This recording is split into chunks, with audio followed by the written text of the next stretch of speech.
Hello gamers, welcome to my channel. Today we are going to talk about the Scars Above. A big respect to those who like and subscribe to the channel. Let's go.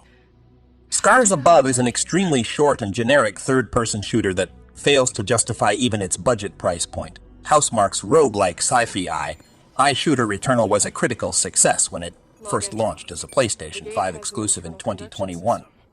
With Returnal's positive reviews, it's no surprise that others would look to emulate the game's style. That's exactly what Scars Above seems to have done.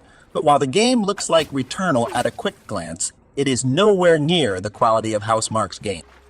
Scars Above may have taken some inspiration from Returnal with its aesthetic and setup, but it plays much more like an extremely linear Dark Souls with guns.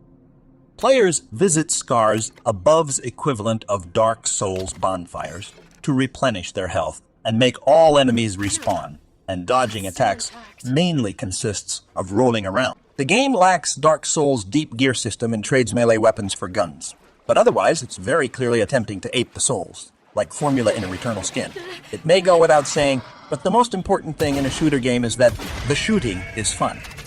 Unfortunately, Scars Above botches the shooting completely, with the cursor flying wildly around the screen when first aiming down the sights and requiring players to either adjust the way they play accordingly or fiddle with the sensitivity to get it to a manageable stick. As players explore Scars Above's generic alien world, they will come across a small selection of enemy creatures to practice their shooting on.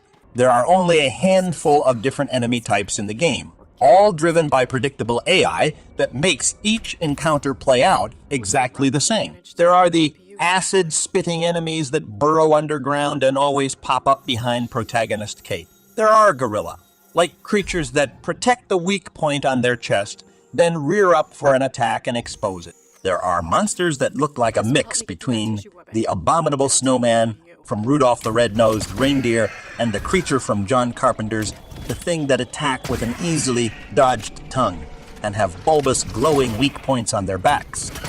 Scars Above has players fight these same enemies and a few others over and over again, offering little in the way of genuine challenge beyond that.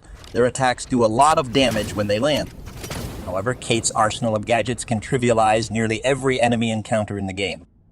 Players gain access to a shield that lets them get hit multiple times without actually taking damage, as well as a grenade that slows down time and lets players make quick work of even the tankiest enemy. Scars Above's combat is repetitive and dull, made worse by the fact that some of the enemy attack patterns are copied and pasted from one enemy type to the next. For example, the gorilla, like enemies with weak points on their chests, have an attack pattern of swinging at Kate and then slamming their fists on the ground 3 times in a row. This exact same moveset is found in one of the later bosses in the game, so not even the bosses present any kind of unique challenge. Whereas most Souls-like games have a big focus on boss encounters, Scars Above treats them like afterthoughts. The bosses in the game can be easily cheesed with Kate's overpowered equipment and weapons, and the only standout is a fight against an armored scorpion-like creature. This battle takes place on a frozen lake with players having to break the ice to freeze the scorpion and expose its weak points. This is easily Scars Above's most interesting boss fight, but it quickly becomes apparent that it can be cheesed too, which ruins the whole thing.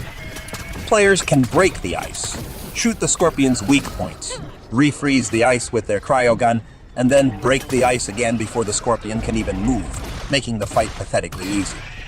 Fighting bosses and enemies in Scars Above is not engaging in any way, and while part of the problem is how overpowered Kate's arsenal is, at least some of the gadgets are fun to use. As players progress through Scars Above, they will gain access to new equipment and weapon upgrades that expand Kate's capabilities in battle. This includes everything from the aforementioned shield to a grenade that douses enemies in a liquid that can then be set aflame using the pyro gun. There's some satisfaction to be had lighting a large group of enemies ablaze, and it can be fun figuring out which weapons and gadgets pair well together for each combat situation, but it's fleeting enjoyment that doesn't last long.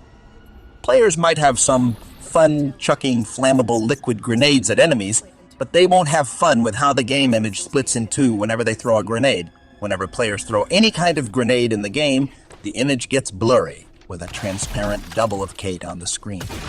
This isn't a one-off glitch either. It happens every single time Kate throws a grenade, to the point where one has to wonder if this was a deliberate design choice. If so, it was the wrong decision to make, as it's disorienting in motion and makes an already ugly game look even worse. Scars Above has zero production value.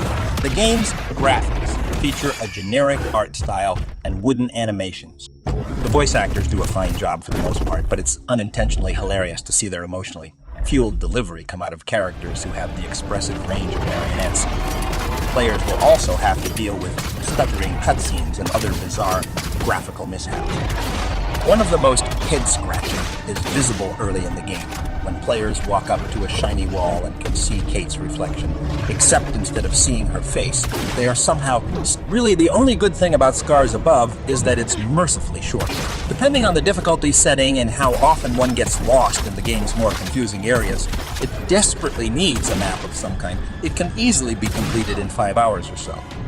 Players should unlock the vast majority of Scars Above's achievements and trophies along the way, with the game dishing them out at a hilarious rate.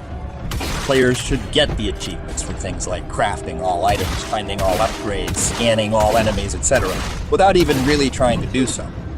In this way, the game is good for achievement trophy hunters that want an easy platinum trophy, though be warned that the last few achievements never unlock for us. It's also worth pointing out that Scars Above only lets players have a single save, so missing anything for an achievement means starting all the way back from the beginning and forfeiting the other save in the process. Unless one is really desperate to unlock a bunch of easy achievements, there is no real reason to play Scars Above. It's like a video game rough draft. Some games have been accused of being half-baked, but Scars Above is like raw dough. It has some interesting concepts and weapons, but it never grows into anything resembling a full-fledged gaming experience. Its budget price of $40 is still asking way too much, even for the most die-hard third-person shooter enthusiast. Scars Above may mimic games like Returnal and Dark Souls, but it is highly unlikely to please fans of either game.